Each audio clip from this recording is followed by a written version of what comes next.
सुप्रभात। संहिता बोध के वातशोणित निदान सत्र में सभी श्रोताओं का स्वागत है।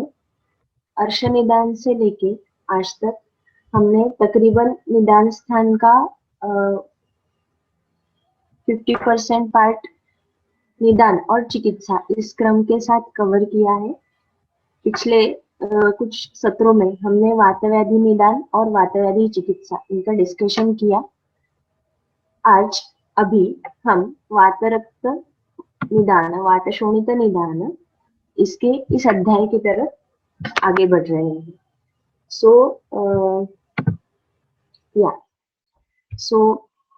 बेसिकली वातरक्त इस व्याधि की संप्राप्ति, इस व्याधि का स्वरूप अगर हम देखते हैं तो बेसिकली ये वात और रक्त इनके कारण निर्माण होने वाला व्याधि है। जैसे इसके पहले हमने 2 अध्यायों में चर्चा की थी, कुष्ठ निदान और वातव्याधि निदान। इन कुछ लक्षण वातव्याधि के जैसे, कुछ लक्षण कुष्ठ के जैसे, ऐसे इस प्रकार से इन दोनों को अगर थोड़ा सा कंबाइन किया जाए, इन दोनों की संप्राप्ति घटक अगर कंबाइन किए जाए तो आगे जाके क्या निर्माण होगा, तो वातरक्त से समकक्ष वातरक्त सदृश कोई व्याधि निर्माण होने की संभावना है। जैसा हम पहले अध्याय से देखते आ रहे हैं, वैसे ही वातशोणित निदान के संदर्भ, वातशोणित का संदर्भ कहाँ पे वर्णन किया गया है बृहत्त्रयी में, तो चरक चिकित्सा स्थान 29 चैप्टर, सुश्रुत निदान पहला अध्याय और वाग्भट अष्टांग हृदय निदान 16th अध्याय। सो अगेन थोड़ी सी हम चर्चा करते हैं, यही लोकेशन क्यों चुना गया है वातशोणित निदान के लिए। चरक और वाग्भट में वातव्याधि निदान के एग्जैक्टली बाद में, वातव्याधि निदान के बाद वातशोणित का वर्णन है। सुश्रुत निदान पहला अध्याय जो कि इटसेल्फ विच इज वातव्याधि निदान, उसमें ही वातशोणित निदान का अंतर्भाव किया गया है।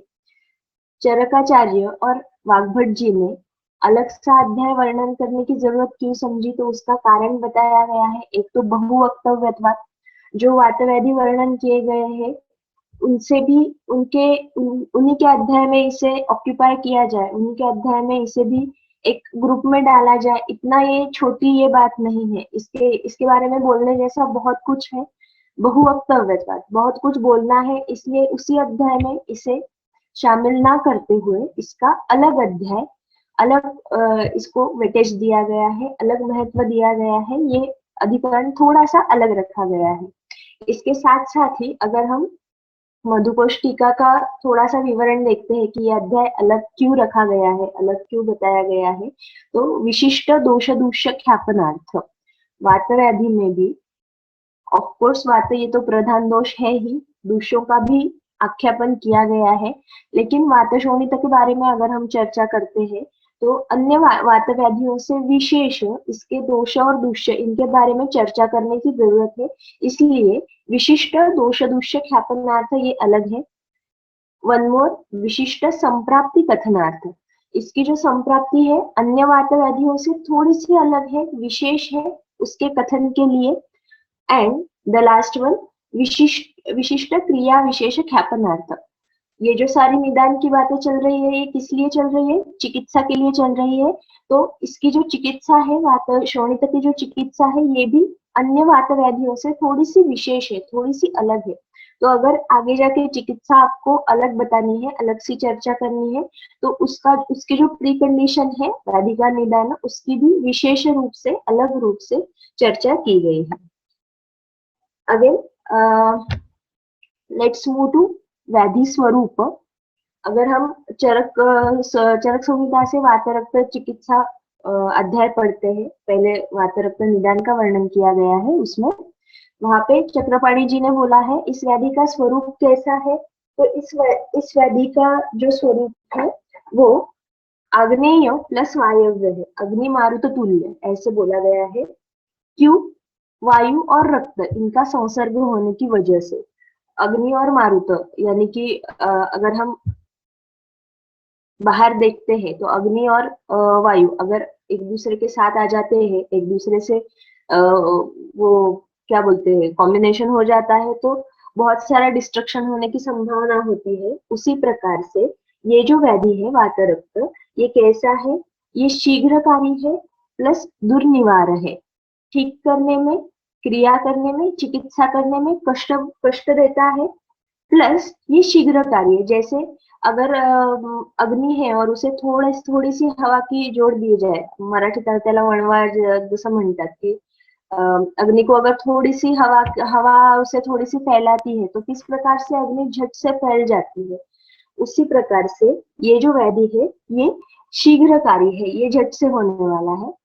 अगेन ये जो छोटी छोटी चीजें होती है व्याधि का स्वरूप बताने वाली, व्याधि के बारे में कथन करने वाली, ये ओवरऑल केवल निदान पंचक नहीं, लेकिन ओवरऑल उस व्याधि का स्वरूप कैसा है, उसकी चिकित्सा करते हुए हमें किस चीजों का ध्यान रखना चाहिए, ये बताने वाली होती है। ये थोड़ी सी मैं बेसिक चीज है, लेकिन इलेबोरेट इसलिए कर रही हूँ कि जब भी प्रैक्टिस में हमारे पास किसी संधि शोथ का पेशेंट आता है तो एक बैक ऑफ द माइंड चिकित्सा का कालावधि ज्यादा है, ऐसा एक बैक ऑफ द माइंड हमारा थॉट हो जाता है, हाँ 2-3 महीने ये पेशेंट रहेगा मेरे पास, ऐसा एक बैक ऑफ द माइंड होता है। लेकिन ये जो व्याधि है ये अग्निमारुत तुल्यवत शीघ्रकारी है, जो अवस्थांतरण होने वाला है शीघ्रता से हो सकता है, तो चिकित्सा करते वक्त हमें इस चीज का ध्यान रखना चाहिए। Okay, let's move again to वातरक्त। वातरक्ताभ्याम जनितो व्याधि वातरक्त, इजी बात है, सिंपल है। वात और रक्त के कारण इसका ये हो जाता है, इसलिए इसे वातरक्त बोला गया है। अगर ये दोनों वात और रक्त ये दोनों इस संप्राप्ति के नायक हैं, तो क्यों वातरक्त बोला है, रक्तवात क्यों नहीं बोला गया? अगेन मधुकोशकार ने इसका बहुत अच्छा एक्सप्लेनेशन दिया है। व्हाई वात is kept in first position, तो वात प्राबल्य दोषत्वेन, क्यों? ये दोष है। कोई भी अगर संप्राप्ति का हम विचार करते हैं, चर्चा करते हैं, तो जो प्रधान दोष है वो ही संप्राप्ति की डायरेक्शन, संप्राप्ति की दिशा प्रायः डिसाइड करता है। तो ऑफ कोर्स यहाँ पे ये ड्राइविंग रोल करने वाला जो है ये वात दोष है प्लस प्राबल्य। कंपेयर टू रक्त, वात प्रबल है इस संप्राप्ति में, इसलिए वात रक्त बोला गया है, रक्तवात नहीं बोला है। Okay, let's go ahead. अथातो वातशोणित निदानं व्याख्यास्यामः इति स्माहुरात्रेयादयो महर्षयः। वाग्भट पढ़ रहे हैं, अष्टांगोदय पढ़ रहे हैं, तो पहले ही सूत्र से डायरेक्टली निदान पंचक की शुरुआत की गई है। विदायन्नं विरुद्धं च तत्तच्चाश्रुक् प्रदूषणं भजतां विधिहीनं च स्वप्नजागर मैथुनं प्रायेण सुकुमाराणाम् अचंक्रमणशीलिनाम् अभिघातात् अशुद्धैश्च नृणाम् असृजि दूषिते वातले शीतले वायुः वृद्धा क्रुद्धो विमार्गगाः तादृशा एव असृजा वृद्धा प्राक् तदेव प्रदूषये आढ्यरोगं खुडं वातं वात बलासं वातशोणितं तदाहु नामभिः। एक एक करके थोड़ा सा हेतु और संप्राप्ति एक के बाद एक बताई गई है, एक दूसरे में थोड़ी सी एक दूसरे के साथ ही मानो बताई गई है। सो थोड़ा सा हम टुकड़े टुकड़े करके पीसेस में हम देखते जाते हैं आचार्य जी क्या बोल रहे हैं यहाँ पे। पहली बात तो है हेतु बताए गए हैं, क्या है? विदाह्यन्नं विरुद्धं च तत्तच्चाश्रुक् प्रदूषणं भजतां विधिहीनं च स्वप्न जागर मैथुनम्। ये जो सारे हेतु हैं इनका सेवन करने से वातरक्त होता है। अगेन आगे थोड़ी सी एक कंडीशन सप्लाई बताया गया है, थोड़ा सा स्टार है ऊपर कंडीशन सप्लाई का। कौन से शरीर में ये होता है? तो प्रायेण सुकुमाराणाम अचंक्रमणशीलिनाम। सो अगर हम इस संप्राप्ति को थोड़ा सा एनालाइज करने की कोशिश करते हैं, थोड़ा सा हम समझने के लिए थोड़ा सुलझाने की कोशिश करते हैं, तो मेरे ख्याल से यहाँ पे 3 मेजर पॉइंट्स है। एक तो उस रुग्ण की शरीर स्थिति है, सेकेंडली रक्त दुष्टि है एंड वात दुष्टि है। सुकुमार होना और संक्रमणशील होना ये उस व्यक्ति का विशेष है, उस शरीर की स्थिति है, ये प्री कंडीशन है। One thing I want to highlight here is, जो हम ग्रंथों में हेतु पढ़ते हैं निदान पंचक पढ़ते हुए सेपरेट सेपरेट हेतु होते हैं प्रायः, जैसे कि यहाँ पे है थोड़ा सा विदाही अन्न विरुद्धान्न। लेकिन व्यवहार में बहुत सारे लोग विरुद्धाहार सेवन करते हैं, बहुत सारे लोग विदाही अन्न सेवन करते हैं। आगे जाके स्पेसिफिकली वातरक्त की, स्पेसिफिकली कुष्ठ की, स्पेसिफिकली किसी एक डिसीज की व्यक्ति होना, ये हर एक के बारे में नहीं होता। क्यों? क्योंकि प्री कंडीशन होती है कौन से बैकग्राउंड पे ये विदाही अन्न हो, विरुद्धाहार हो, इस हेतु का ये हेतु हुआ है वहां पे। Okay, so this is precondition for वातरक्त कि अगर शरीर स्थिति है, ये सुकुमार है, अचंक्रमणशील व्यक्ति है। यहाँ पे आपके सामने अभी जो स्क्रीन है, मैंने थोड़ा सा इनलिस्ट किया है सुश्रुत से, चरक से, कि वहां पे उन्होंने शरीर स्थिति के, रुग्ण स्थिति के व्यक्ति विशेष के बारे में क्या वर्णन किया है। तो फर्स्ट वन इज सुकुमार। सुकुमार का मतलब जिसके देह अवयव मृदु है, जो क्लेश सह नहीं है, जो क्लेश नहीं सह सकता, ऐसी व्यक्ति स्थूल, अचंक्रमणशील, अव्यवाही, सुखी, मिष्टान्न सुख भोजनम। ये जो सारे है, स्थूल है, अचंक्रमणशील है, अव्यवाही है, ये जो सारे वर्ड्स हैं, ये इंडिकेट करते हैं कि ये जो व्यक्ति है, जो आगे जाके वातरक्त जिसको होने वाला है, ये जो व्यक्ति है, ये बेसिकली व्यायाम, व्यवाय, ऐसी शरीर को कष्ट देने वाले कर्म नहीं करने वाले हैं। अचंक्रमणशील है। अचंक्रमणशील का अर्थ अगर हम अरुण मित्तर जी के अनुसार देखते हैं तो एक ही जगह पे बैठे हुए, आसनस्थ होते हुए सभी काम करने वाला, इस प्रकार का उन्होंने बताया गया है। उस प्रकार से सुखपूर्वक रहने वाला, जिसको बिल्कुल भी शरीर आयास जो अवॉइड करता है, ऐसा बंदा। ऑफ कोर्स अगर ऐसा है सुकुमार है, स्थूल है, अचंक्रमणशील है, अव्यवाही है, तो ऑब्वियसली उसका धातु बल अल्प होगा। इन सब का जो मेरे ख्याल से जो जिस्ट है, इन सब का जो कॉमन पॉइंट है स्थूल, अचंक्रमणशील, अव्यवाही, इनका तो बेसिकली धातु बल का अल्पत्व होना, धातु बल अल्प होना, ये प्री कंडीशन है वातरक्त के लिए। हम सुश्रुत संहिता में थोड़ा सा पढ़ते हैं तो वहां पे थोड़ा और क्लियर हो जाता है कि अगर ये प्री कंडीशन रेडी है, ये pre requisite factors already present है, तो अगर रक्त दुष्टि और वात दुष्टि हो जाती है तो झट से वातरक्तम प्रकुप्यते, झट से पेशेंट वातरक्त में लैंड हो सकता है। Okay, so this is the precondition. Next is विदाही अन्न विरुद्धान्न, विधिहीन स्वप्न जागर मैथुन अभिघातात अशुद्धिश्च। विदाही अन्न ज्यादा एक्सप्लेन करने की जरूरत नहीं है, थोड़ा सा मैं हाईलाइट करना चाहती हूँ। अगर हम विदाही इस शब्द की डेफिनेशन देखते हैं, विदाही अन्न स्पेसिफिकली क्या है ये देखते हैं, तो न केवल दाह उत्पन्न करने वाला ये अर्थ है, दाह उत्पन्न करने वाला, पिपासा उत्पन्न करने वाला, इसके सदृश अन्य लक्षण उत्पन्न करने वाला, प्लस कष्टपूर्वक जिसका पचन होता है, ऐसा अन्न, उसे विदाही अन्न बोला जाता है।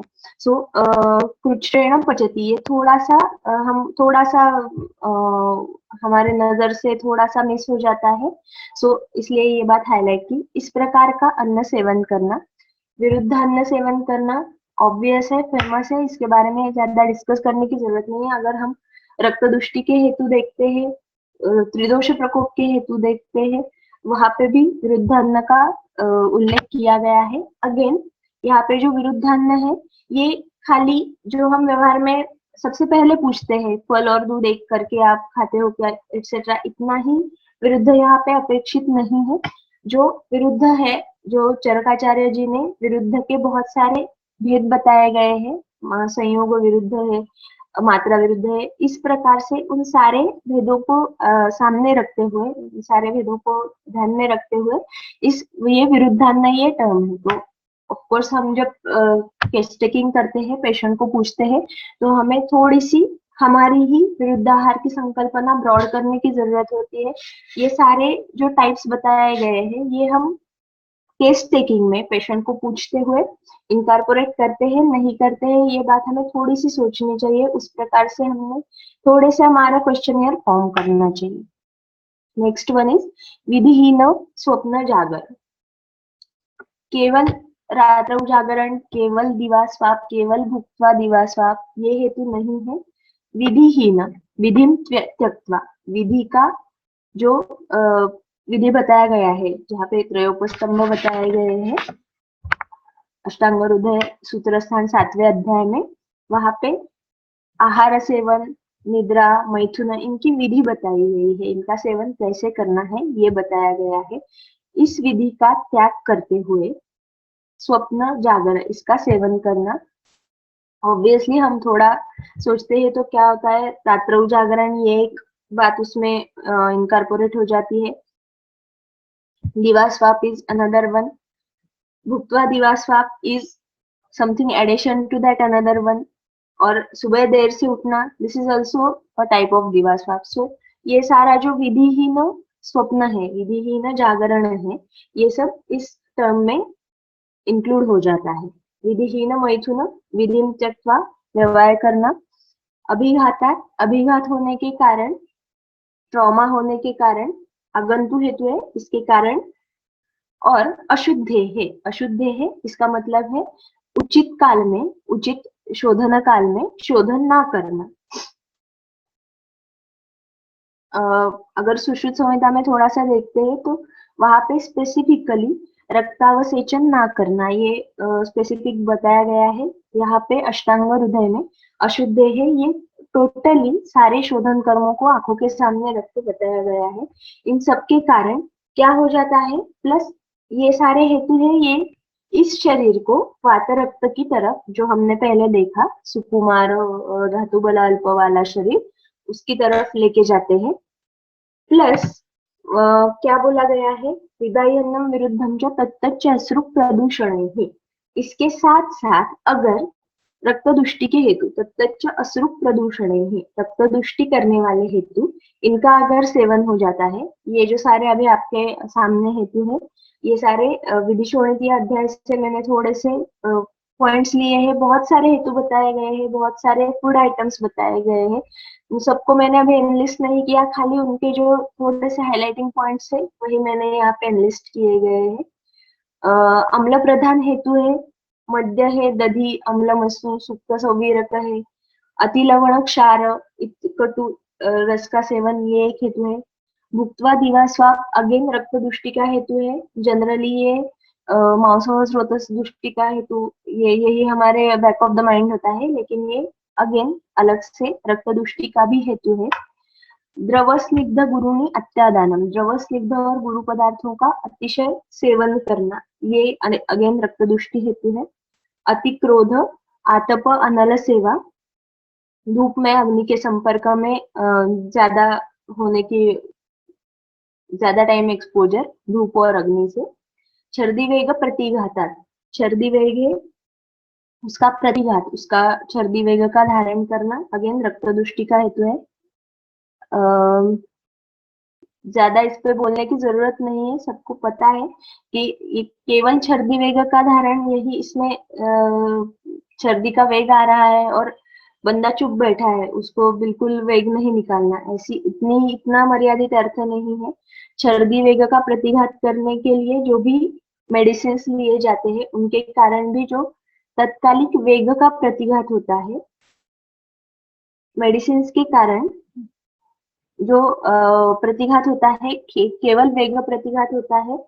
ऐसी ऐसी बात नहीं होती कि जो छर्दी का कारण है, जो आमाशय में, जो अन्न व स्रोतस में जो दोष संचय है उसका भी शमन हो गया है, ऐसा नहीं होता, केवल वेग का प्रतिघात होता है। तो ये जो दोष संचय है वो शाखा शाखा की ओर चला जाता है। सो छर्दी वेग प्रतिघातात इज अ रक्तदुष्टि हेतु। वन मोर जो थोड़ा सा अलग है, इसलिए ये यहाँ पे लिखा है, श्रम, अधिक श्रम होना, ये भी रक्तदुष्टि का हेतु है। और इसके आगे इसके इसके परे वहां पे बहुत सारे फूड आइटम्स बताए गए हैं, कुलत्थ, माश, निष्पावर etcetera etcetera. So these are रक्तदुष्टि हेतु। अगर इस प्रकार के शरीर में इन रक्तदुष्टि के हेतुओं के कारण रक्तदुष्टि हो जाती है, इसके साथ साथ सेकेंड पॉइंट इज वात प्रकोप होता है। वातलैहि शीतलैहि वृद्धो वातलैः शीतलैः वायु वृद्धा क्रुद्धा विमार्गगाः। वात प्रकोप होता है किस कारण? वातलैः, वात प्रकोप करवाने वाले हेतुओं के कारण। स्पेसिफिकली अगेन अंशांश कल्पना का थोड़ा सा वर्णन किया है। शीतलैः, शीत गुण के कारण, शीत हेतुओं के कारण वात प्रकोप हो जाता है।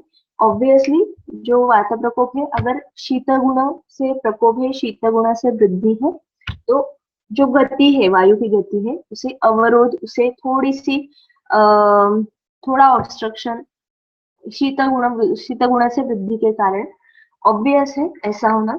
इसके साथ साथ बाकी जो सारे वातल हेतु है,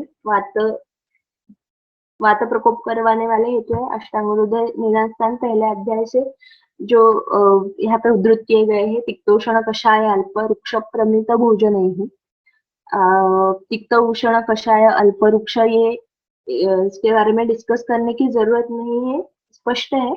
प्रमित भोजन इसका मतलब है थोड़ा सा खाना, गिन चुन के खाना, अथवा ये एक अर्थ होता है।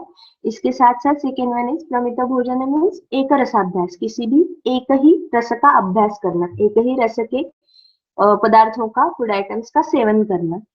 धारणा उदीरण निशा जागरात्युच्च भाषणैः, वेग विधारण वेग उदीरण जागरण अति उच्च भाषण, क्रियाति योग विशोक चिंता व्यायाम मैथुनैः। भय, शोक, चिंता, व्यायाम, मैथुन इनके कारण ग्रीष्म अहोरात्रि भुक्तान्ते प्रकुप्यति समीरणः। और ये काल निर्देशित करने वाले फैक्टर्स है। ग्रीष्म काल में, अहोरात्रि के भुक्तान्ते काल में प्रकुप्यति समीरणः, इनके कारण वात प्रकोप हो जाता है। तो ये थोड़े से अलग अलग फैक्टर्स है जो जिसके कारण वात रक्त की संप्राप्ति अपनी जगह बनाती है। Now let's move to actual संप्राप्ति। इन सबको लेते हुए क्या होता है, क्या बताया गया है यहाँ पे? वातलैः शीतलैः वायु वृद्धा क्रुद्धा विमार्गगाः तादृशा एव असुजा वृद्धा प्राक् तदेव प्रदूषयेत् आढ्यरूपं कुडं वात बलासं वात शोणितम्। क्या होता है? रक्त दुष्टि के हेतु है, रक्त दुष्टि हो जाती है। वाता प्रकोप के हेतुओं के कारण वायु प्रकुपित हो जाता है। प्लस ये प्रकुपित वात केवल वृद्ध वात नहीं है, तो ये विमार्ग हो जाता है, यानी कि उसका जो मार्ग है अपने मार्ग से मार्ग बदल लेता है, विमार्ग हो जाता है। अभी ये जो दुष्ट वायु है, ये और प्रकुपित वात, ये दोनों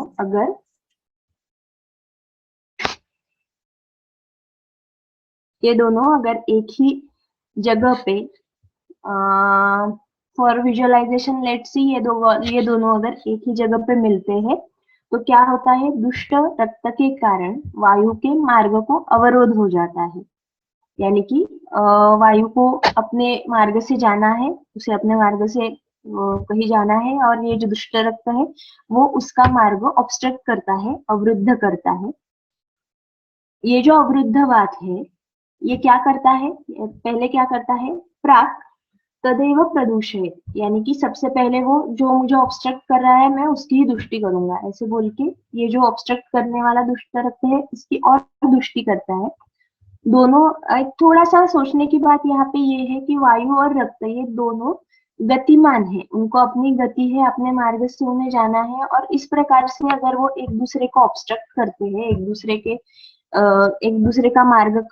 के मार्ग का अवरोध करते हैं, तो दोनों की गति हैम्पर हो जाती है, दोनों की गति कुंठित हो जाती है। और क्या होता है? तो अन्योन्य आवरण, जैसे कि ये परस्पर एक दूसरे को ही ऑब्स्ट्रक्ट कर रहे हैं, एक दूसरे के मार्ग के ऊपर आवरण डाल रहे हैं, और दोनों को मिला के, ये आवरण मिला के एक एंटिटी फॉर्म होती है जिसे हम वातरक्त बोल सकते हैं।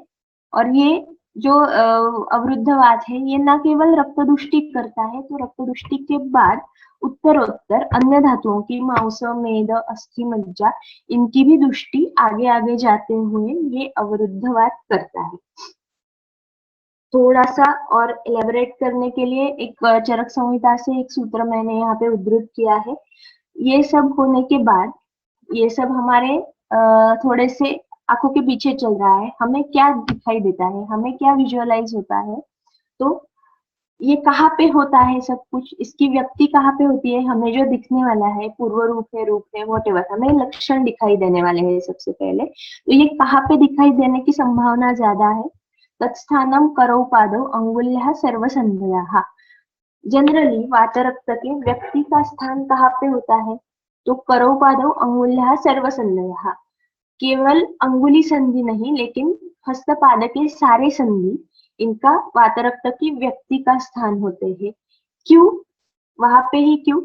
तो सूक्ष्मात् सर्वसरत्वाच्च पवनस्य असृजस्तथा, दोनों वायु और रक्त ये दोनों जो है ये सूक्ष्म है, सर्वसर है, इसलिए ये बहुत सूक्ष्म मार्गों तक, शिराओं तक, धमनियों तक ये गमन करते हैं हमेशा।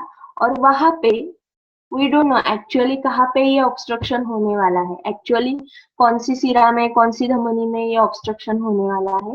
तो ये सारा ऑब्स्ट्रक्शन कहीं पे भी हो सकता है, लेकिन प्रायिकत्व से मैक्सिमम टाइम्स ये कहाँ पे ज्यादा हो सकता है? तो संधि स्थानों में। क्यों?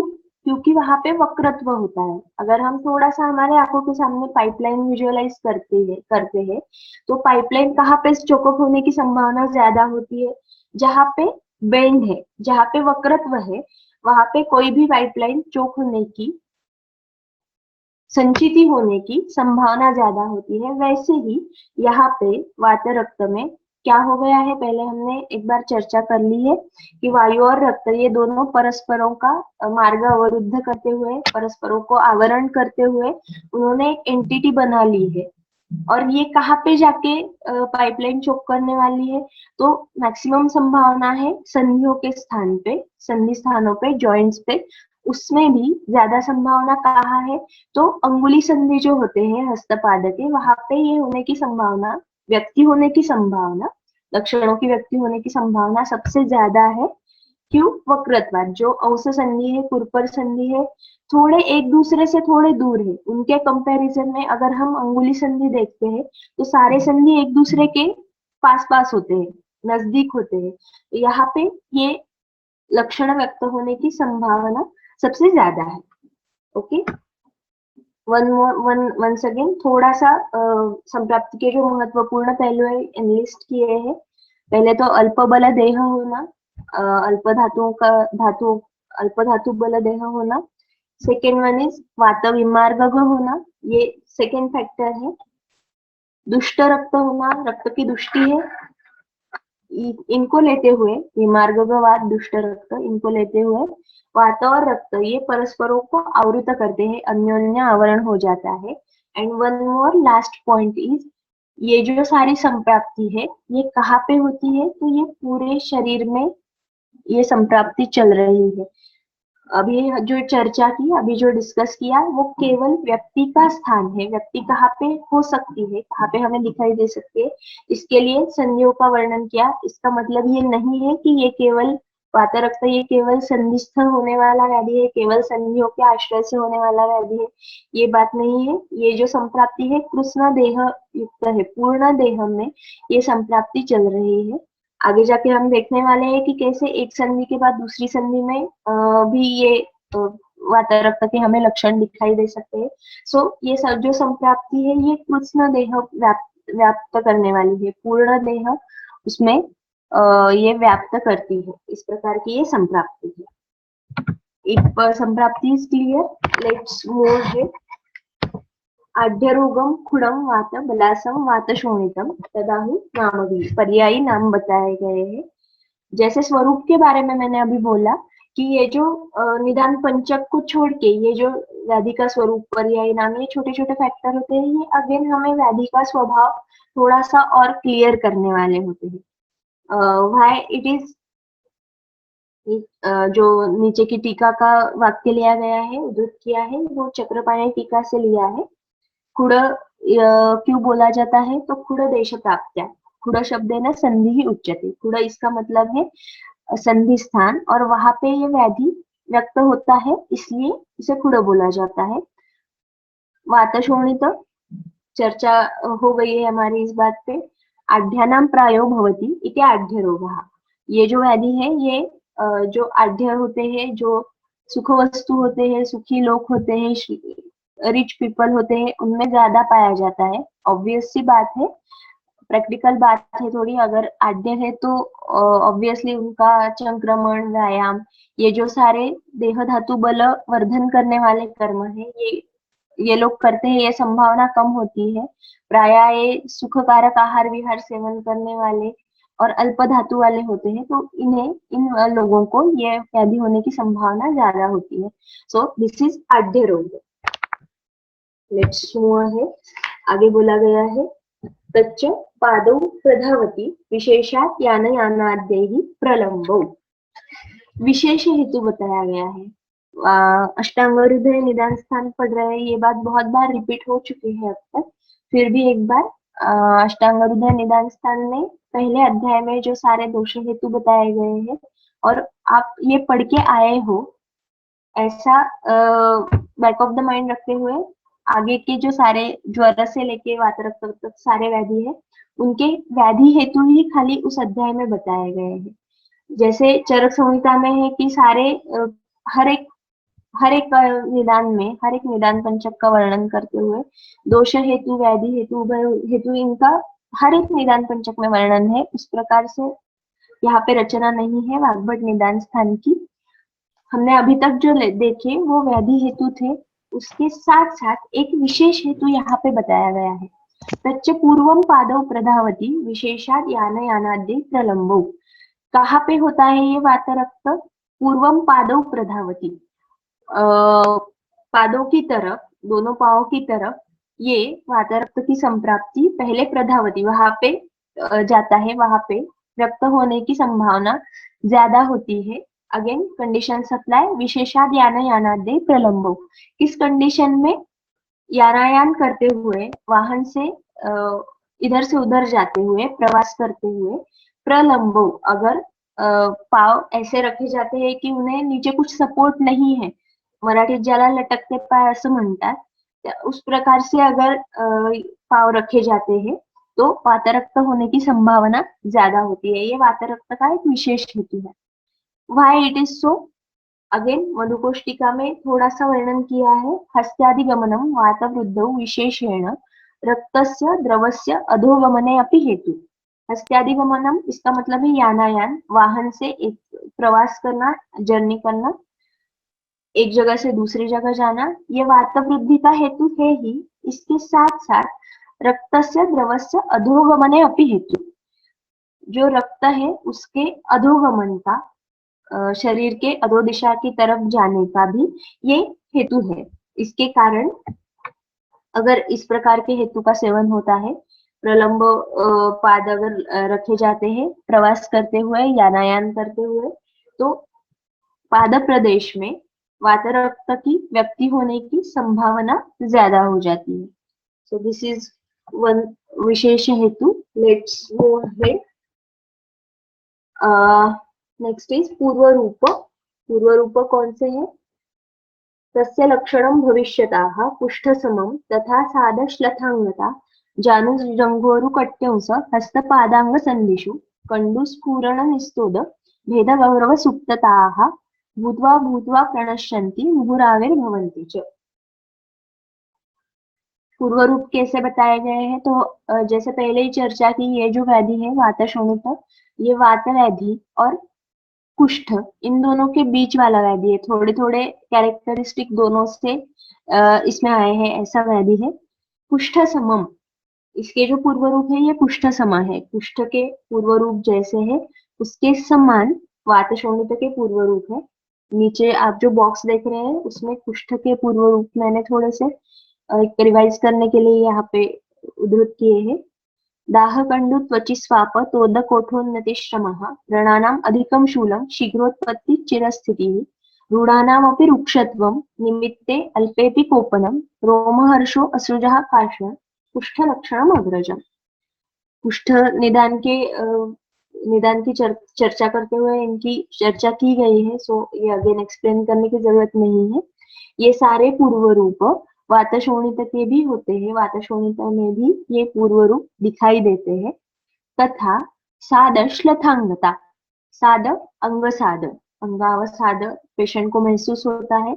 श्लथांगता पहले ही देखा है, ये जो शरीर है जिसमें वातरक्त होने वाला है, ये किस प्रकार से थोड़ा सा मेदा वृद्धि होने वाला अल्पधातु बल होने वाला व्याधि है, तो श्लथांगता होती है।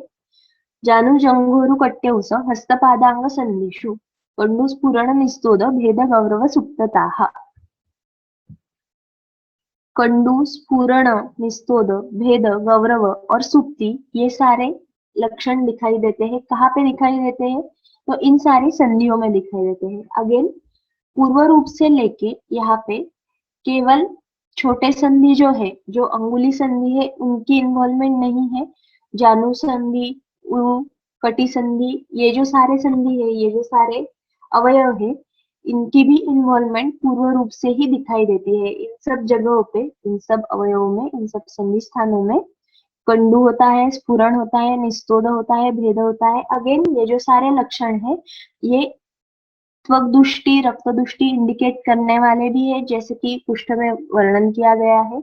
इसके साथ साथ जो सारे वेदना विशेष है, निस्तोद, भेद इत्यादि, ये थोड़े से वातव्याधियों में जो वात प्रकोप, वातव्याधि नहीं बोल सकते, खाली वात प्रकोप भी इंडिकेट करने वाले हैं। नेक्स्ट इज भूत्वा भूत्वा प्रणश्यन्ति मुहुराविर्भवन्ति च। ये जो सारे लक्षण हैं, ये बार बार दिखाई देते हैं, वैनिश हो जाते हैं, दिखाई देते हैं, वैनिश हो जाते हैं। जैसे कि हमने वातव्याधि के पूर्व रूप देखे हैं, अपायो, लघुता, पुना। थोड़ी सी इसमें हाईलाइटिंग पॉइंट ये है कि अगर पूर्व रूप में हमारे पास पेशेंट आता है, चाहे वो वातशोणित का है, चाहे वो वातव्याधि का है, लक्षण दिखाई देना और डिसअपियर होना, दिखाई देना, डिसअपियर होना, ये उस व्याधि का, व्याधि की पूर्व रूपावस्था का स्वरूप है। सो हम थोड़ा सा मिसलीड हो सकते हैं कि ये दवाई की वजह से वैनिश हो गया है, या अच्छे से ट्रीटमेंट चल रही है, अच्छे से चिकित्सा चल रही है, फिर भी लक्षणों की व्यक्ति हो रही है वारंवार। सो ये थोड़ा सा कंफ्यूजिंग हो जाता है पेशेंट जब आप देखते हो इस टाइप का। तो सो ये थोड़ा याद रखना है कि इस प्रकार से अपायो, लघुता, पुनः वातव्याधि में, और यहाँ पे पुनः पुनः लक्षणों की व्यक्ति और लक्षणों को उपशय मिलना, ये इस अवस्था का स्वभाव है, ऐसा इस अवस्था में होता है। Okay, let's move ahead. पादयोः मूलम् आस्थाय कदाचित् हस्तयोः अपि आखोरिव विषम क्रुद्धं कृत्स्नं देहं विधावति। इसका मतलब है ये अगेन ये मूल स्थान कहाँ पे होता है, कहाँ पे मूल बना लेती है ये व्याधि? संप्राप्ति कृष्ण देहचारी है, पूर्ण देह में ये संप्राप्ति हो रही है, लेकिन मूल स्थान कहाँ पे है? बेसिकली पादयोः, पाद स्थान में मूल है। कदाचित हस्तयोः अपि, या तो कभी कभार हस्त में भी, हस्त संधियों में भी, चाहे अंगुली संधि हो, मणिबंध संधि हो, कुरपर संधि हो, इन संधियों में भी ये इसका मूल हो सकता है, इस व्याधि का मूल हो सकता है। इस प्रकार का व्याधि है। तो आखोरिव विषम क्रुद्धम कृत्स्नं देहं विधावति। आखोरिव विषम, आखो, आखो विषय यानी कि उंदीर, मूषिका विषय, इसके समकक्ष, इसकी उपमा बताई गई है। उस प्रकार से ये वातरक्त कृत्स्नं देहं विधावति। मधुकोश टीका में कारण बताया गया है कि यही उपमा क्यों बताई गई है। तो उसके समान मंद विसर्पताम दर्शितवान, उसके समान जिस प्रकार से मूषिका विषय मंद विसर्पण करता है, धीरे धीरे धीरे शरीर के एक पार्ट से जाके दूसरे पार्ट में ऐसा उसका विसर्पण होता है, उसी प्रकार ये जो वातरक्त है ये क्या करता है? मंद गति से कृत्स्नं देहं विधावति, पूरे शरीर में ये विसर्पण करता है शांति से, शांति रखते हुए।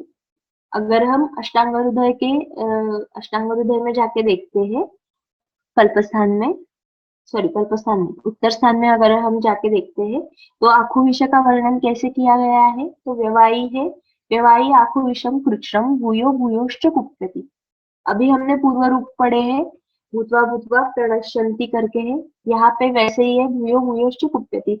ये मंद विसर्पण करने वाला है, और एक बार इसको आँखों विष के लक्षण दिखाई दिए, चिकित्सा हो गई, शांत हो गया, ऐसा हर बार होता है। क्वेरी, भूयो भूयोश्च कुप्यति, ये बार बार लक्षण दिखाई देने वाला, बार बार प्रकुपित होने वाला, इस टाइप का इसका स्वरूप है। उसी प्रकार वातरक्त का स्वरूप है, इसलिए ये उपमा बताई गई है। Let's move ahead. उत्तान वातरक्त और गंभीर वातरक्त करके दो भेद बताए गए हैं। थोड़ा सा मैं इस भेद, ये जो शब्द है इस पे थोड़ी सी चर्चा करना चाहूंगी। अगर हम अष्टांग हृदय में देखते हैं तो टीकाकार ने तच्च वातशोणितम उत्तानम गंभीर भेदेन द्विधा स्यात् इति आह। ये दो प्रकार है, उत्तान और गंभीर, ऐसे बताया गया है। लेकिन अगर हम सूत्र देखते हैं, एक्चुअल सूत्र में एक बार पढ़ती हूँ। वंग मांसाश्रयम् उत्तानम तत्पूर्वं जायते ततः कालांतरेण गंभीरम सर्वान् धातु अभिद्रवत्। ग्रंथकार ने जो बताया गया है, सूत्र जो बताया है, वहां पे ये द्विधा है, ये दो प्रकार का अलग अलग है, ऐसा उन्हें बोलना है, ऐसा मुझे नहीं लग रहा। उन्हें बोलना है कि ये त्वग मांसाश्रयम् उत्तानम, पहले उत्तान होता है जब ये त्वक और मांस इन दोनों धातुओं के ही आश्रित होता है, कालांतरेण वो गंभीर धातुओं तक पहुंचता है। पहले त्वंग मांसाश्रित ही है वातरक्त, उस हिसाब से ही वो लक्षण व्यक्त करने वाला है, और कालांतर से अगर बहुत ज्यादा काल ये संप्राप्ति चलती रही तो गंभीर स्थिति में ये चला जाता है। जो आगे मेद से आगे वाले धातु है, इनमें इनके इन धातुओं को ये व्याप्त करता है और उस प्रकार के लक्षण निर्माण करता है। चरक संहिता और सुश्रुत संहिता में अगर हम देखते हैं तो सुश्रुत जी ने भी यही बताया है कि पहले ये उत्तान होता है, वहां पे सीधे ही ये उत्तान और गंभीर है, ये दो भेद नहीं है, ऐसा विधान किया गया है। पहले उत्तान होता है, उसके बाद में पुष्टवत गंभीरम भवति इति उच्यते। पहले उत्तान है और उसके बाद जैसे पुष्ट गंभीर धातुओं तक चला जाता है, वैसे ही ये व्याधि पहले उत्तान होता है, उसके बाद गंभीर धातुओं की तरफ जाता है। लेकिन चक्रपाणी टीका में इसका थोड़ा सा खंडन किया गया है। उनका मानना ये है कि उत्तान और गंभीर ये दोनों अलग अलग भेद है। क्यों? क्योंकि सभी वातरक्त हमेशा पहले उत्तान स्थिति में है और उसके बाद गंभीर स्थिति में लैंड हो जाते हैं, ऐसा नहीं होता। वातरक्त उत्तान वातरक्त है और ये उत्तान स्थिति में ही रहता है, ऐसा हो सकता है। सेकेंडली, डायरेक्टली गंभीर वातरक्त की अभिव्यक्ति हो गई है और ये गंभीर वातरक्त है, ऐसा भी हो सकता है। इट इज नॉट नेसेसरी कि पहले ये उत्तान रूप में है और उसके बाद गंभीर रूप में चला जाता है, इट इज नॉट नेसेसरी। सो ये थोड़ा सा मतांतर है। समझने की बात ये है कि हमें वातरक्त का निदान करते हुए ये कौन से धातुओं को व्याप्त करके बैठा हुआ है, ये समझ में आना, ये इसमें चिकित्सा व्यवहार के लिए ये सबसे इम्पोर्टेंट बात है। वन मोर एडिशनल पॉइंट, चरक संहिता में वाताश्रु उभयाश्रय, ये दो उत्तान और गंभीर, अगर हम इसे भेद बोलते हैं तो ये दोनों ही नहीं, इन दोनों को व्याप्त करते हुए, यानी कि पहले स्वक और मांस, ये धातु रक्त की तो इन्वॉल्वमेंट है ही, उसके बारे में कोई डिस्प्यूट नहीं है। स्वक और मांस और आगे जाके सारे गंभीर धातु, इन सबको आश्रित करके रहने वाला, ऐसा उभयाश्रित, ऐसा वातरक्त, ये एक अलग टाइप करके बोला गया है। So let's move to लक्षण। कण्वादि संयुतोत्ताने वक्ताम्रा शावलोहिता सायामा वृषदाहुषा। जो उत्तान वातरक्त है उसके लक्षण ऑब्वियसली त्वंग मांसाश्रित है खाली, तो उसी हिसाब से लक्षण है। कंडू इत्यादि, कंडू स्फुरण निस्तोद, ये जो सारे लक्षण है जो पूर्व रूप में हमने देखे हैं, ये सारे व्यक्त हो जाते हैं यहाँ पे। इसके साथ साथ त्वक ताम्रा शावलोहिता, त्वक वैवर्ण निर्माण होता है, कैसा? शाव और लोहित, इस वर्ण का एक्सप्लेन करने की जरूरत नहीं है। वात और रक्त है, तो इनके इनके जो लक्षण होते हैं आमतौर पे भी, इस संप्राप्ति में ही खाली नहीं, आमतौर पे भी जो इनके वर्ण व्यक्त होते हैं उसी प्रकार से ये त्वक वैवर्ण्य निर्माण हो रहा है। सायाम वृषदाहोषा, वृष दाह होता है, और उषा, उषा यानी कि सर्षपलिप्तस्य एव चिमचिमा वेदना विशेषः, अगर सर्षप का लेप किया जाता है त्वचा पे तो किस प्रकार की भावना होगी, किस प्रकार का वेदना विशेष होगा, उस प्रकार की भावना पेशेंट को होती है, उस प्रकार का लक्षण दिखाई देता है। नेक्स्ट लेट्स मूव टू गंभीर वातरक्त। गंभीरे अधिक पूर्व रूप। गंभीर में क्या होता है, तो वेदना विशेष अधिक होता है। अधिक होता है किसके कंपैरिजन में अधिक होता है, ऑब्वियसली जो उत्तान वातरक्त है उसके कंपैरिजन में ये वेदना अधिक होती है। श्वेथु ग्रथिता पाकी वायु संध्यस्ति मज्जसु। शोथ होता है, किस प्रकार का शोथ होता है, तो ग्रथित होता है, पाकी होता है, पाकी होता है यानी कि इस शोथ में पाक हो जाता है। उसके आगे जाके क्या होता है, वायु संध्यस्ति मज्जसु छिंदनिव चरत्यंतर वक्री कुर्वांश्च वेगवान। वायु क्या करता है, कहाँ पे चरण करता है, अभी वातरक्त है, गंभीर है, तो संधि, अस्थि, मज्जा, इन स्थानों में ये चरण करता है। चरण करता है यानी कि विचरण करता है, यहाँ से जाके वो घूमता है। किस प्रकार से, छिंदनिव, जैसे कि वो छिन्नैव वेदना निर्माण कर रहा है, उसके साथ साथ वक्री पूर्वांश्च वेगवान।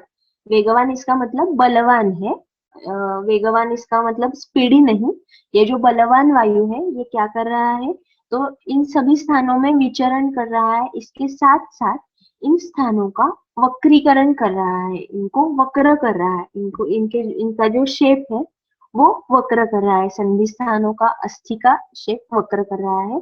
आगे जाके करोति खंजम पंगुम व शरीरे सर्वतश्चरण, और ये न केवल संधि, अस्थि, मज्जा स्थानों में ही पूरे शरीर में चरण करते हुए क्या क्या कर सकता है, तो खंज निर्माण कर सकता है, पांगुल्य निर्माण कर सकता है।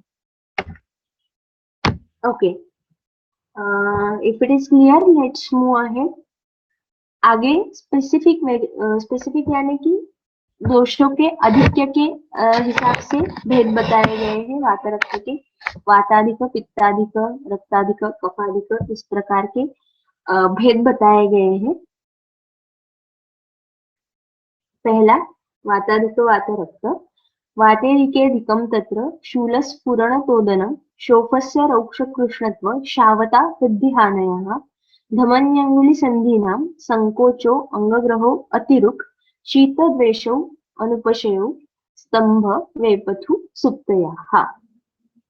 अभी जैसे हमने गंभीर वातरक्त में देखा, थोड़ा सा हम ये जो सारे टाइप्स देख रहे हैं इनको अगर हम इनके लक्षण अगर थोड़े से एनालाइज करते हैं तो ये प्रायः गंभीर वातरक्त के आगे जाके होने वाले वाताधिक, रक्ताधिक, पित्ताधिक इस टाइप के भेद है, ऐसा प्रतीत होता है इन लक्षणों को देखते हुए। गंभीर वातरक्त में पहला जो हमने लक्षण देखा वो शोथ था, और यहाँ पे भी वाताधिक, पित्ताधिक में शोथ ये प्रधान लक्षण है, और शोथ के साथ साथ अन्य लक्षण बताए गए हैं। ये शोथ कैसे है उसका थोड़ा सा डिटेलिंग, उसका थोड़ा सा वर्णन बताया गया है।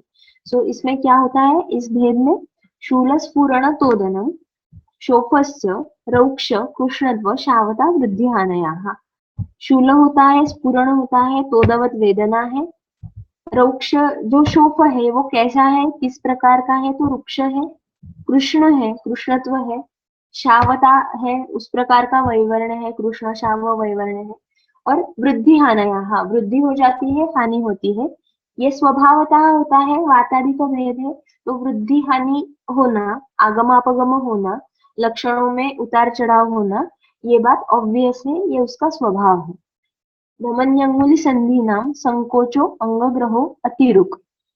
संकोच होता है, कहाँ पे होता है, धमनियों में होता है, अंगुली संधियों में होता है, जो संधि है उनमें संकोच होता है। संकोच यानी कि थोड़े से सिकुड़ जाते हैं, ऐसा प्रतीत होता है। अंग ग्रह अतिरुक, शीत शीत द्वेष, शीत का द्वेष है ऑब्वियसली वातादि का भेद है। हमने संप्राप्ति देखते हुए भी देखा है कि ये वात प्रकोप जो है वो शीत गुण से ही वात प्रकोप हो गया है। तो ऑब्वियस सी बात है शीत द्वेष है। इसके साथ साथ शीत द्वेष है और शीत सेवन करने के बाद अनुपशय है। स्तंभ वेपथु सुप्तयाः, स्तंभ है वेपथु है यानी कि कंप है, सुप्तयाः सुप्ति है। ये जो सारे स्थान है जहाँ पे वात रक्त व्यक्त हो रहा है संधि स्थानों में प्रायः, इसके साथ साथ ये लक्षण बाकी शरीर में भी आप देख सकते हैं। Okay, let's move ahead. रक्तोत्तर वातरक्त, रक्ताधिक वातरक्त, रक्ते शोफोति रुक्तोद ताम्रश्चिमचिमायते स्निग्धरुक्षैः शमं नयति कण्डुक्लेद समन्विताः। इस भेद में जो रक्तोत्तर वातरक्त है उसमें क्या होता है, तो जो शोफ है वो किस प्रकार का है, अतिरुक युक्त, अतिशय रुजा है, तोद है और ताम्रवर्णी है ये शोफ, प्लस चिमचिमायन हो रहा है, चिमचिमायन जैसी संवेदना है। स्निग्ध रुक्ष ही शमन नहीं की, स्निग्ध और रुक्ष दोनों उपचार करने से भी शमन नहीं हो रहा, उपशय नहीं मिल रहा। हम अगर रक्त दुष्टि के बारे में थोड़ा सा पढ़ते हैं, विदिशोणितीय अध्याय है या बाकी भी जहाँ पे रक्त दुष्टि के हिसाब से थोड़ा सा वर्णन है, रक्त दुष्टि प्रधान है इस टाइप से व्याधि का भेद है, वहां पे स्निग्ध और रुक्ष दोनों प्रकार के उपक्रमों के सेवन से, उपक्रम करने से, चिकित्सा करने से शमन नहीं मिलता है, ये बात हाईलाइट की गई है। विदिशोणितीय अध्याय में तो ये साफ बताया है कि इस प्रकार का अगर आपके सामने क्लिनिकल कंडीशन है कि स्निग्ध रुक्ष ही शमम नहीं थी, इस प्रकार का क्लिनिकल कंडीशन है, तो ये रक्त की दृष्टि है, ये आप जान लो और उस हिसाब से रक्त दृष्टि को मिटाने वाली आप चिकित्सा करो। ये एक आइडेंटिफाइंग थोड़ा सा लक्षण है अगर रक्त दृष्टि हमें आइडेंटिफाई करनी है तो। नेक्स्ट इज कंडु क्लेद समन्विता। ये जो शोथ है ये कैसा है, तो कंडु युक्त है, क्लेद समन्वित है, क्लीन है ये, इस प्रकार का ये रक्ताधिक वातरक्त में शोथ उत्पन्न होता है। नेक्स्ट इज पित्ताधिक वातरक्त। कौन कौन से लक्षण है, तो पित्ते विदाह सम्मोह स्वेदो मूर्छा मदस्तृ स्पर्शाक्षमत्व रुक् राग शोफः पाको भृशोष्मता। पित्ताधिक में क्या है, विदाह है, सम्मोह है, सम्मोह इसका मतलब मोह होता है। अगेन पूर्ण शरीर में ये संप्राप्ति चल रही है, तो अगेन मुझे बोलने की जरूरत नहीं कि केवल संधियों के लक्षण ही यहाँ पे वर्णित किए गए हैं। सम्मोह, मोह इसका मतलब है थोड़ी सी कंफ्यूज, क्या करना है क्या नहीं करना है, ये डिसीजन ना कर पाना, ये निर्णय ना कर पाना, इस प्रकार की जो स्टेट है दैट इज सम्मोह। स्वेद, स्वेदाधिक्य, मूर्छा, मद, शत्रु, तृष्णा अधिक उत्पन्न हो जाती है। स्पर्शाक्षमत्व, जो शोफ का स्थान है, जो संधि स्थान है जहाँ पे शोफ है, ये कैसा है, इसे अगर हम स्पर्श करते हैं तो ये स्पर्श भी रुग्ण सह नहीं सकता। यहाँ पे पीड़न नहीं बोला गया है, पीड़न तो बिल्कुल नहीं सह पाएगा, ये स्पर्श भी नहीं सह पाएगा, स्पर्शाक्षमत्व ही है पेशेंट को। इसके साथ साथ रुजा है, राग है, राग यानी कि रक्तवर्णी वैवर्ण्य है। ये जो ऑब्वियसली पित्तोत्तर पित्ताधिक भेद है, तो ये जो शोथ है ये कैसा है, ये पाकी है, इसका पाक होने वाला है। भृशोष्मता, अगर हम परीक्षण करने के लिए स्पर्श परीक्षा करते हैं तो ये बहुत उष्ण है, ये स्थान बहुत ही उष्ण है ऐसा हमें प्रतीत होता है। पित्ताधिक वातरक्त। Let's move ahead. कफे स्थैमित्य गुरुता सुप्ति स्निग्धत्व शीतताः कंडु मंदाच रुक्। यहाँ पे कफाधिक कफोत्तर वातरक्त में कौन कौन से लक्षण है, तो स्थैमित्य है, स्थैमित्य इसका मतलब है अगर शरीर पे किसी आर्द्र वस्त्र का लेपन किया जाता है, आर्द्र वस्त्र से अवगुंठित किया जाता है, तो किस प्रकार की भावना होती है? ये जो भावना है उसका दैट इज द स्थैमित्य, ये स्थैमित्य की भावना है। गुरुता, गुरुता प्रतीत होती है, हेवीनेस प्रतीत होता है।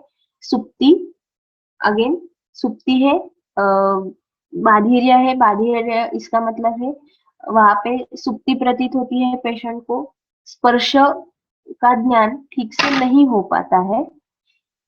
स्निग्धत्व है, स्थानिक स्निग्धत्व है, स्थानिक जहाँ पे शोथ है या जो संधि स्थान अफेक्टेड है वहां पे स्निग्धत्व है, शीतता है। अगर हम स्पर्श परीक्षा करते हैं तो शीत स्पर्श प्रतीत होता है। कंडु है, मंदरुक है। अभी तक हमने वाताधिक, पित्ताधिक, रक्ताधिक, इनमें तीव्र रुजा, रुजा इस प्रकार का वर्णन देखा है। यहाँ पे स्पेसिफिकली बोला गया है कि ये जो रुजा है ये मंद रुजा है, ये बहुत सिवियरिटी से होने वाली, तीव्र स्वरूप की नहीं है, मंद स्वरूप की, सिवियरिटी कम होने वाली, तीव्रता कम होने वाली रुजा है। Okay, let's move ahead. द्वंद्वम सर्वलिंगम च संकर, द्वंद्व सर्वलिंगम च संकर, ये चार भेद बताए गए हैं, लेकिन केवल यही भेद है ऐसी बात नहीं है, द्वंद्व हो सकता है। द्वंद्व यानी कि या तो वात पित्ताधिक, वात कफाधिक, रक्त पित्ताधिक, रक्त कफाधिक, इस प्रकार के लक्षण हो सकते हैं, एक्सेट्रा। मेरा मतलब है मैंने अभी सारे उद्धृत नहीं किए, लेकिन इस प्रकार के कोई भी दो फैक्टर्स डोमिनेंट है थोड़े से, उनके लक्षण ज्यादा दिखाई दे रहे हैं, इस प्रकार के लक्षण हो सकते हैं सर्वलिंगंच संकरे। और अगर तीनों दोष और रक्त इनकी व्यक्ति उतने ही बल से ज्यादा है, हेतु सेवन उतना बलवान है और उसी प्रकार से बलवान लक्षणों की व्यक्ति है, तो संकर यानी कि जो सारे लक्षण है इनमें से ये सारे हमें पेशेंट में दिखाई देते हैं। Next is साध्यासाध्यत्व। एकदोषानुगम साध्यम नवम याप्यम द्विदोषजम, त्रिदोषजम त्यजेत स्त्रावी स्तब्धम अर्बुदकारी च। एक दोषानुग जो है वो साध्य है, वन मोर, ये नव होना चाहिए, जीर्ण वात रक्त है तो ये साध्य नहीं है। अगर खाली एक ही दोष उसमें प्रधान है और नव है तो साध्य है। याप्यम द्विदोषजम, द्विदोषज है, द्वंद्व है तो याप्य है।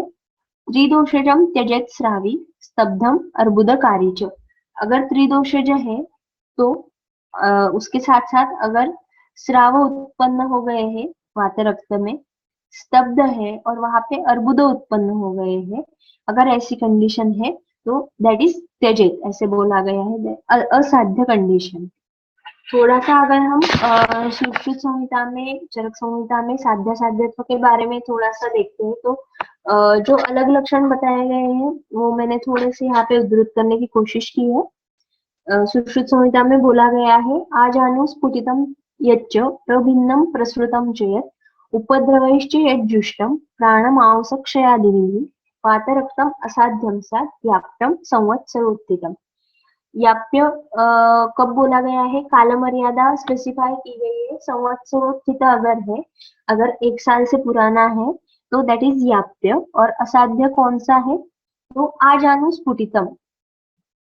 अभी यहाँ पे ये जो वातरक्त है ये पाद अंगुली संधि से लेके शुरू हुआ है, ऐसा ऐसी शुरुआत है, और वहां से जाते हुए आ जानू जानू तक अगर वातरक्त है, स्फुटित है, त्वक स्फुटन हो गया है, प्रभिन्नम प्रसृतम जयत, स्राव उत्पन्न हो गए हैं, इन सारे उपद्रवों से युक्त अगर वातरक्त है, इसके साथ साथ अगर प्राण क्षय, मांस क्षय हो गया है, इस प्रकार की अगर कंडीशन है तो ये जो वातरक्त है ये असाध्य है, ऐसा आप समझ लो, ऐसे बोला गया है यहाँ पे।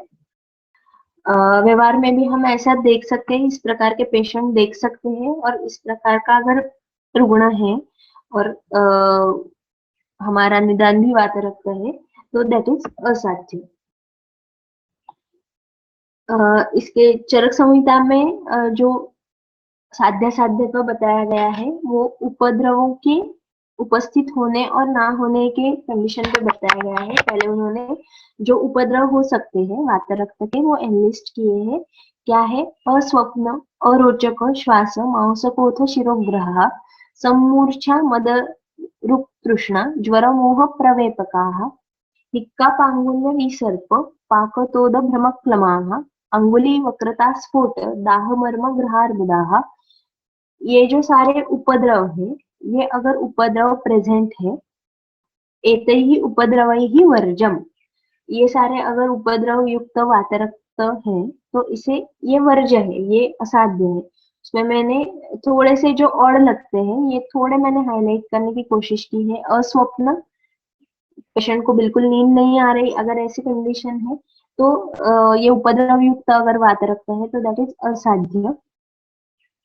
नेक्स्ट अगर हम मोह, अभी जैसे समूह के टाइम हमने डिस्कस किया उसी प्रकार से कंफ्यूज स्टेट, थोड़ी सी क्या करे क्या ना करे, टू बी और not to be type state, अगर ये है तो अगेन इट इज, ये इससे युक्त है तो अगेन असाध्य। ये जो 17वां सूत्र है चरक संहिता से उद्धृत किया गया, यहाँ पे मोहेन एकेन वापियत, इसका मतलब है कि इन सारे उपद्रवों से युक्त अगर वातरक्त है तो ये वर्ज्य करना ही है। इसके साथ साथ अगर बाकी कोई भी उपद्रव नहीं है, खाली मोह ही प्रेजेंट है, खाली पेशेंट कंफ्यूज स्टेट में ही है, उस प्रकार की ही अवस्था में है, कर्तव्य अकर्तव्य इसका निर्णय नहीं कर पा रहा, तो वो स्टेट भी असाध्य ही है वातरक्त की। इतना महत्वपूर्ण ये उपद्रव है। अभी इसका लॉजिक क्या है, ये मैं भी इसका विचार कर रही हूँ कि ये बीच की कंडीशन क्या है, मोह उत्पन्न होना, वातरक्त की संप्राप्ति एंड इट लीड्स टू, इसका एक लक्षण मोह करके व्यक्त होता है। इसके बीच की जो इंटरलिंक है इसका मैं भी अभी विचार कर रही हूँ, लेकिन ये इतना प्रधान उपद्रव है कि केवल इस उपद्रव के प्रेजेंस से ये वातरक्त असाध्य है ऐसा डिक्लेयर कर सकते हैं। इसके साथ साथ अंगुली वक्रता, मर्मग्रह और अर्बुद, ये थोड़े जो याद रखने के हैं, इसलिए ये थोड़े अलग कलर से मैंने हाईलाइट किए हैं। अगर अंगुली वक्रता हो गई है, हमने वातादित्य में पहले ही देखा है, वातादित्य वातरक्त में कि धमनी अंगुली संधि नाम संकोच हो जाता है, और गंभीर वातरक्त में ये जो वायु है ये क्या करता है, ये अवयव में से जाके वक्रता निर्माण करता है। तो अगर ऐसी वक्रता निर्माण हो गई है, अगेन दैट विल बी असाध्य। मर्म ग्रह, इसका मतलब है जहाँ पे भी मर्म ये शब्द, केवल मर्म शब्द आता है, प्रायः उसका अर्थ हृदय होता है। तो अगर हृदय रुद्र है, रुद्र जैसी भावना है, अगेन इस उपद्रव से युक्त है तो असाध्य है। अर्बुद, अर्बुद उपस्थित हो गए हैं, जैसे वाग्भट में भी अष्टांग हृदय के सूत्र में भी हमने देखा, तेजस श्रावी स्तब्धम अर्बुदकारी च, इस प्रकार का है तो असाध्य है। अकृष्ण उपद्रवम याप्यम, ये सारे उपद्रव नहीं है, थोड़े ही उपद्रव इनमें से प्रेजेंट है तो याप्य है। साध्यम स्यात् निरुपद्रवम, अगर इनमें से कोई भी उपद्रव प्रेजेंट नहीं है, अगर उपद्रव रहित ये वातरक्त है तो ये साध्य हो सकता है, ऐसा चरक संहिता में बोला गया है। नेक्स्ट वन, अगला सूत्र, रक्तमार्गम निहन्त्याशु शाखासन्धिषु मारुताः, शाखासन्धिषु मारुताः निविष्यम् अन्योन्यम् आवार्य वेदनाभिर्हृत्यसु। थोड़ी सी एक अगली कड़ी बताई गई है जो वातरक्त की हमने संप्राप्ति करी, उसकी थोड़ी सी साध्यात्व को लेते हुए साध्यात्व के बारे में बताया गया है। जो त्यजे, जिसका त्याग करना चाहिए ऐसा बताया गया है। इसके आगे जाके क्या हो सकता है, तो रक्तमार्गम निहन्त्याशु शाखासन्धिषु मारुताः, जब भी मारुत, मारुत यानी कि अभी ये जो सारी चर्चा चल रही है दुष्ट रक्त प्रकुपित वात, इनको लेके चल रही है। तो ये जो प्रकुपित वात है, ये अगर रक्तमार्गम निहंती, रक्तमार्ग में प्रवेश कर लेता है, अपना स्थान बना लेता है, वहां पे चला जाता है, स्पेसिफिकली शाखा संधिशु, शाखा और संधि स्थानों में, तो क्या होता है, अन्योन्यम आवार्य, ये जो वायु और रक्त है, ये परस्पर को आवरण करते हुए वेदना निर्माण करते हैं। रक्त वात रक्तोचिता भीति पीड़ा भी, इस प्रकार की अन्योन्य आवरण करते हुए परस्पर को आवृत करते हुए अतिशय वेदना निर्माण करते हैं और हरति प्राणान, वो कंडीशन जो है वो इतनी सीवियर है कि ये प्राणहरण कर सकती है। इस प्रकार की ये कंडीशन यहाँ पे वर्णन की गई है। So this was in short about वातरक्त। थोड़ा सा वातरक्त का निदान पंचक, थोड़ा सा एक और पॉइंट पे मैं थोड़ा सा हाईलाइट करना चाहूंगी, थोड़ा सा गौर करना चाहूंगी। आगे जाके हम आवृत आवरण की संकल्पना अगले सत्र में देखने वाले हैं। आवरण की संकल्पना क्या है, उसमें कौन कौन से टाइप्स बताए गए हैं और उनको कैसे हमें इंटरप्रेट करना है, ये हमें थोड़ा सा अगले सत्र में डिस्कस करना है। लेकिन फॉर नाउ अगर हम रक्तावृत वात, ये एक कंडीशन हम आवरण में पढ़ चुके हैं। अगर रक्तावृत वात है या रक्तगत वात है, वात व्याधि में ये कंडीशन की चर्चा एक बार हो गई है, तो उसमें और वात रक्त में भेद क्या है। जो रक्त है, वात है, ये दोनों संप्राप्ति के जो फैक्टर है ये कॉमन है दोनों कंडीशंस में, लेकिन फिर भी डायग्नोज करने के लिए, निदान करने के लिए इसमें भेद क्या है, संप्राप्ति में क्या भेद है, लक्षण थोड़े थोड़े एक दूसरे से अलग अलग उत्पन्न होते हैं, थोड़े स्वतंत्र है, तो इसका कारण क्या है। अगर हम इसको थोड़ा सा गौर करते हैं तो थोड़ी डिफरेंस ये है कि वात रक्त में वात भी प्रकुपित है, इसके साथ साथ रक्त दुष्टि भी प्रेजेंट है। इनको, इन दोनों का आवरण करके जो संप्राप्ति होती है दैट इज वात रक्त। रक्तावृत वात में जो रक्त है प्रकृतिस्थ है, रक्त दुष्ट नहीं है, अदुष्ट रक्त है, लेकिन वात प्रकुपित है और इस वात के मार्ग में रक्त का आवरण आ गया है, रक्त ने इसका मार्ग आवृत कर लिया है। सो द कंडीशन इज रक्तावृत वात। आवरण दोनों दोनों कंडीशंस में है, वात रक्त में भी है, रक्तावृत वात में है। द ओनली भेद इज वात रक्त में रक्त दुष्ट है, रक्तावृत वात में रक्त दुष्ट नहीं है। एंड द लास्ट वन क्या है, शोणिता रक्तगत वात, इसमें जो वात प्रकोप होने वाला है वो रक्त स्थान में होने वाला है, रक्त स्थान को लेते हुए ये वात प्रकोप होने वाला है। ये थोड़ा सा डिफरेंस है क्लिनिकल कंडीशन में। अगर हम लक्षणों को थोड़ा सा गौर करते हैं तो ये लक्षण एक दूसरे से थोड़े से दिखने में थोड़े एक दूसरे के सिमिलर कंफ्यूज हो सकता है, इस प्रकार के लक्षण हो सकते हैं। आगे जाके हम चिकित्सा प्रोटोकॉल देखते हैं तो वो भी एक दूसरे से थोड़ा समान है, लेकिन फिर भी अगर हम रक्त दुष्टि है, नहीं है, या वाता प्रकोप हो गया है, वो किसी अन्य हेतुओं से अन्य स्थान में है, या रक्त के आश्रय से वाता प्रकोप हो गया है, इसका अगर हम क्लिनिकली जजमेंट ले सकते हैं, अंदाजा ले सकते हैं, तो उसी प्रकार से हम हमारी चिकित्सा में स्पेसिफिकेशन ला सकते हैं। सो दिस वाज अबाउट वात रक्त एंड इट्स थोड़ा सा व्यवच्छेद निदान। आगे जो इसके आगे जो अध्याय का पार्ट है, जो प्राण व्यान समान, ये जो वायु के 5 भेद है उनके प्रकोप के हेतु और लक्षण बताए गए हैं। आगे जाके आवरण के बारे में चर्चा की गई है, वो हम अगले सत्र में डिस्कस करेंगे। अगर अभी किसी को कोई डाउट है तो आप चैट बॉक्स में पूछ सकते हैं। यहाँ पे चैट बॉक्स में एक प्रश्न है, वात रक्त आमवात संधिगत वात में डिफरेंट डायग्नोसिस कैसे करना है। चिमचिमळणे लक्षणात वाताने रक्ताचा कसा विचार। Okay, let's go to first वात रक्त आमवात और संधिगत वात, इसमें डिफरेंशियल डायग्नोसिस कैसे करना है। अगेन ये जो तीनों व्याधि है, जो प्रधान लक्षण हमें दिखाई देते हैं वो संधि स्थान में दिखाई देते हैं, शोथ है, शोथ प्लस वेदना है, ये थोड़े से कंफ्यूज करने वाले लक्षण होते हैं। लेकिन वात रक्त में, आमवात में, संधिगत वात में बेसिकली संप्राप्ति में जो डिफरेंस है, वात रक्त में जैसे अभी बताया कि वात और रक्त की दृष्टि है। आमवात में अगर हम देखते हैं तो आम प्लस वात, इन दोनों ये दोनों फैक्टर्स प्रधान होते हैं संप्राप्ति में। और संधिगत वात इसमें साथ साथ जो प्रधान फैक्टर है, जो प्रधान संप्राप्ति का फैक्टर है, ये रक्त या आम नहीं है। अब ये हमें क्लिनिकली कैसे डायग्नोस करना है?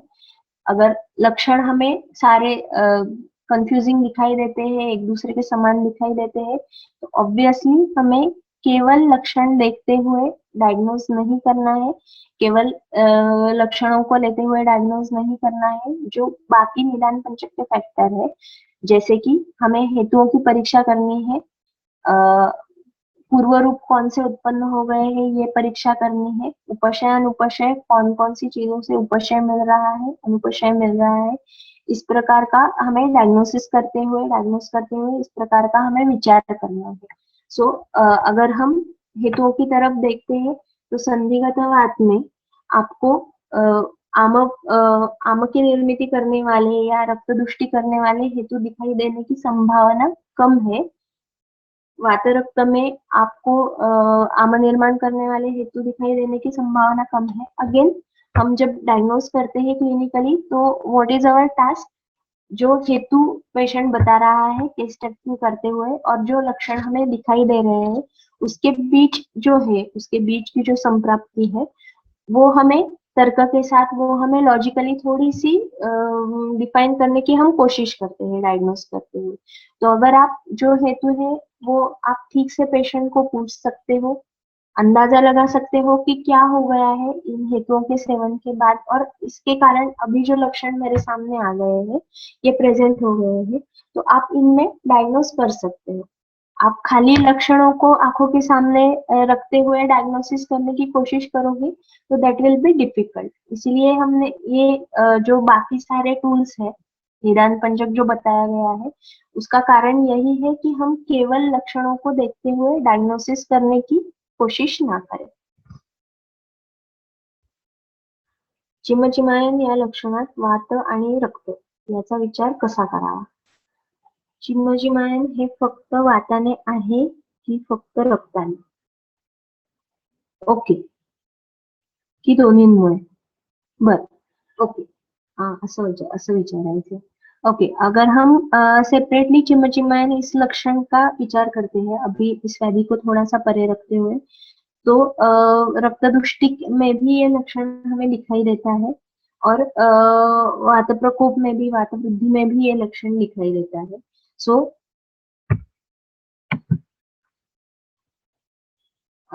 सो अभी इस संप्राप्ति में जो ये लक्षण दिखाई दे रहा है, मेरे ख्याल से ये दोनों कारण है, वात प्रकोप और रक्त दुष्टि, ये दोनों कारण है चिमजिमायन इस लक्षण के वात रक्त की संप्राप्ति को आंखों के सामने रखते हुए। अगर ये क्लिनिकल कंडीशन नहीं है, आपके सामने कुछ और कंडीशन है, तो चिमजिमायन को लेके आप डिफरेंशियल डायग्नोसिस, इस खाली इस लक्षण का डिफरेंशियल डायग्नोसिस कर सकते हो। उसमें आप रक्त दुष्टि का विचार कर सकते हो सेपरेटली, वात दुष्टि पित्त दुष्टि का विचार आप कर सकते हो।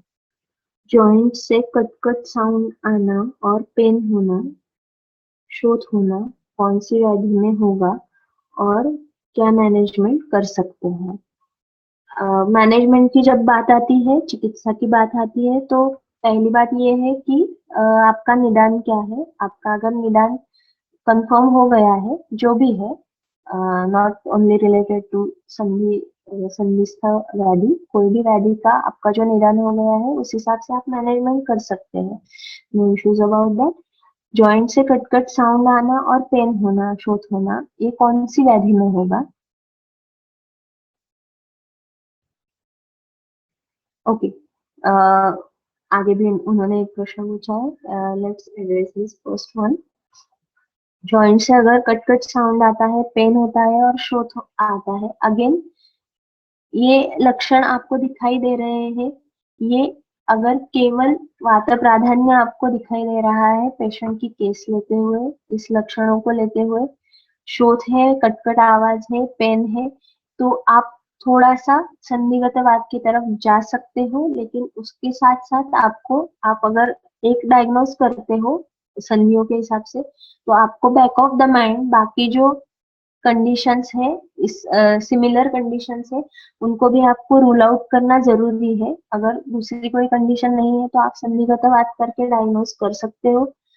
इफ यू आर डिसाइडिंग कि ये आमावात है या ये वातरक्त है, तो उस हिसाब से आप ट्रीटमेंट कर सकते हो। लेकिन अभी हमने जो पढ़ा वातरक्त में, यहाँ पे कहीं पे भी संधियों से आवाज आना, कटकट आवाज आना, इस प्रकार का लक्षण नहीं है, तो मेरे ख्याल से ये वातरक्त नहीं हो सकता। जनरली क्लिनिकली आमावात में भी ऐसा लक्षण दिखने की संभावना कम होती है। सो ये संधिगत वात की तरफ थोड़ा सा ज्यादा जाता है, ऐसा अभी मुझे लगता है आपके प्रश्न से। और इसकी जो मैनेजमेंट है हमने वातवारी की चिकित्सा में डिस्कस कर ली है पहले ही। वातरक्त में कुष्ठ के पूर्व रूप में या दोनों का अच्छा, वातरक्त और कुष्ठ दोनों के पूर्व रूप है, तो ट्रीटमेंट क्या देना होगा? अभी दोनों में जो कॉमन फैक्टर है वातरक्त में और कुष्ठ में, रक्त दुष्टि, तो मेरे ख्याल से उस हिसाब से रक्त दुष्टि आपको आंखों के सामने रखते हुए रक्त प्रसादन चिकित्सा करना ज्यादा उचित होगा। अगर पेशेंट आपके सामने है, पूर्व रूपावस्था में है, अभी पता नहीं है आगे जाके ये वातरक्त होने वाला है या कुष्ठ होने वाला है, तो दोनों संप्राप्तियों का जो कॉमन फैक्टर है, जो रक्त दुष्टि है, अगर उसकी ट्रीटमेंट की जाती है, उसका प्रसादन करने का गोल रखते हुए चिकित्सा की जाती है, तो मेरे ख्याल से ये ज्यादा अप्रोप्रिएट होगी। मेरे ख्याल से अभी और डाउट्स नहीं है, तो आज के सत्र के लिए यहीं पे हम रुकते हैं, और अगले सत्र में जो इस अध्याय का अगला हिस्सा है उसके बारे में हम चर्चा करेंगे। धन्यवाद मैडम।